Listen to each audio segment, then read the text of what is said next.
I got a job while I was in college at a photography studio, and that was kind of something I always wanted to do.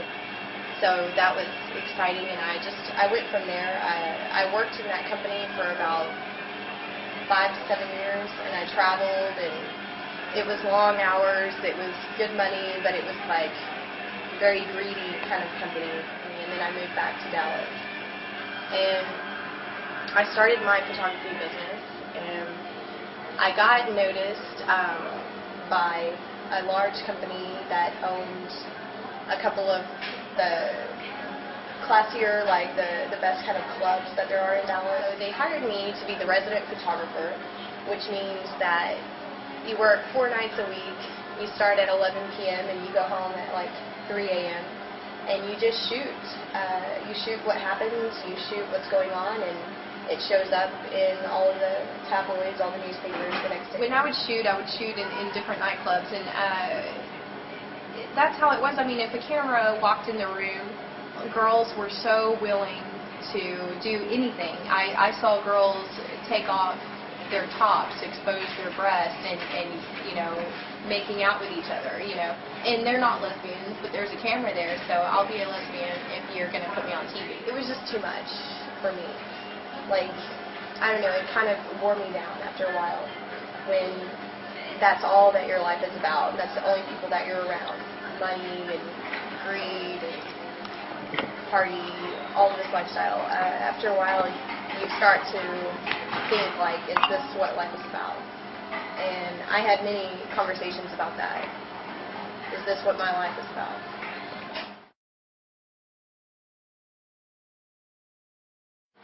I would talk to my friends, because I talk a lot, and I would just tell them everything that was on my mind, and I would complain, and I would say, I'm tired of this, I'm tired of living this way, you know, and they would tell me what's wrong with your life. It's cool, you know, you get to party, you get to be around these cool people, you get to do whatever you want, this is what you do for a living. But when that's all that you do, it's not so cool anymore. You know, when you see what people are like behind their mask, you know, it's kind of scary. I heard story after story of people who had converted to Islam, and it was like all of the reasons that they were saying, it was like they were saying, hey, Nicole, we're just like you. We're converting for the same reason. This is, you know, this is the place for you to be. The religion was just kind of like what I was looking for. It was like simplest, you know. It was like you and God. You live your life for God. And that's it. You know, you don't pray to anybody else. You don't want anything else. You don't need to go and you know, explain your sins to someone else, and then He's going to pass it to God. You know, you don't have to go through a middleman. It's just you and God. So I felt like it was kind of what I needed in my life. So many girls would die for your life. What would you tell them? Yeah. You know what? I still tell them, even now, it's not what it seems. You know, nothing is what it seems. TV is not what it seems. Reality shows are not real. It's not real, and neither are any of the people involved. You know, it's a vicious circle of everybody is alone, and they keep on living their life for these temporary satisfactions and, you know, temporary pleasure. It's self-indulgence. It's all of the same thing, and it's just a vicious circle, and it keeps going to where I've gone back to cafes that I used to eat at that were popular places, and I see the same people wearing the same clothes, doing the same thing that they did 3 years ago, and nothing has changed. They never move forward. They just stay there because that's what it's like. You have no one to pull you out, you know, and they want to get out. I really think that, what are you living for? You're never going to have enough money. You're never going to be beautiful enough. You're never going to have enough clothing. You know, someone's going to wear the same thing that you're wearing, and you're not going to look as good in it. You know, it's always going to be that way if that's how you live. It's never enough, and you're never the top. You're never going to be at the top.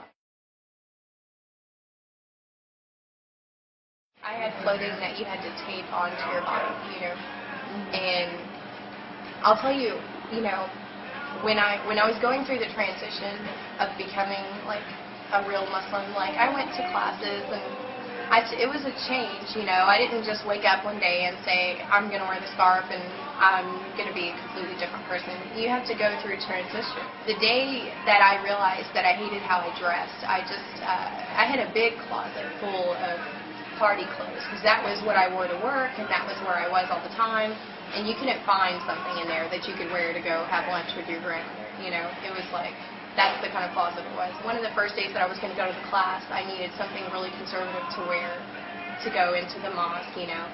And when I realized that I had nothing that I could wear that I would feel like I was respectable, like, you know, something long-sleeved or pants that were really long and loose, when I realized I had nothing like that, and that's how I had been dressing the whole time, and I had already started getting the feeling of Islam, like, in my heart, it was like, that day, I remember, I just started crying, and I was, like, ripping the clothes out of my closet, like, I hate this, and I had, like, a pile behind me, and it just kept coming, and everything that I saw that I couldn't wear and feel respectable in, I threw it into the pile. You can never please them, you can never show enough skin, you know, you can never look good enough, so I'm not going to do it anymore, I'm not going to live like that anymore, and I'm never going to feel that way. But like when I walked in, people knew this is a religious girl. She doesn't dress for us. She dresses for God. You know, she covers her body. And that's the best feeling. It feels like you took away anyone's right to look at you in a disrespectful way. Nobody can look at you like that. Nobody can think you're some piece of meat, you know. You're raised to think that you need to look hot, and you need to be hot, and that's how you're going to get on TV, and that's how you're going to be somebody, you know. It's not, you'll have a select few girls who are brilliant and who make something of themselves, and everybody makes a big deal out of it, but that's not as glamorous as the girl, you know, who was in the same class with her that maybe had a better body, and she's on TV because she took her clothes off and she was in the shower with another girl, you know, and that's awesome, and that's glamorous. This is America, and it's sick. It's really embarrassing. It's like, and people, that's what people think about when they think of us. They think about what they see on TV, just like that's how we get our ideas about other people. And when they see Girls Gone Wild, which is all over the internet, it's all over the commercials, that's what they think, like, this is what teenage girls do in America. They take their clothes off and they get on a bus and let someone film them. And that's what girls here think that they have to do to get noticed. Well, when you dress in a bad way, there's only one thought, you know. You're trying to attract attention from the only people who are attracted to that, which is men, you know. She's not wearing that for me. She's not wearing that for girls because she thinks that we're going to think it's pretty. They dress that way because it attracts the attention of men, which then gives them this feeling that they're being accepted more, or that maybe that guy, for a moment, maybe he loves them, or maybe he likes them, and they get that attention. You want them to desire you, you know? I mean, just sit and think about it. Why are you wearing that? Why are you showing your rear end? Why are you showing that? Because you want someone to notice it, and you want to look good, because that's what you're told to do, you know? So, where is the moral, you know? Are we raising our daughters to think I'm a jewel and I need to cover myself up, and the man that I'm going to spend the rest of my life with deserves to see something that everybody else hasn't seen yet? You know, I mean, do they even have anything left to show their husband when they get married that they didn't show, you know, Johnny at Starbucks or every bozo at Walmart? I didn't know what I was aiming for, you know. I was living what was considered to be a great life and glamorous and having a good time, but there was nothing there, you know. So, and I saw a lot of other people who were doing a lot better than I was, and they had nothing either. So I don't think anybody knows what they're living for, and I'm just glad that I do now. You know, I live for a higher power, and that's it.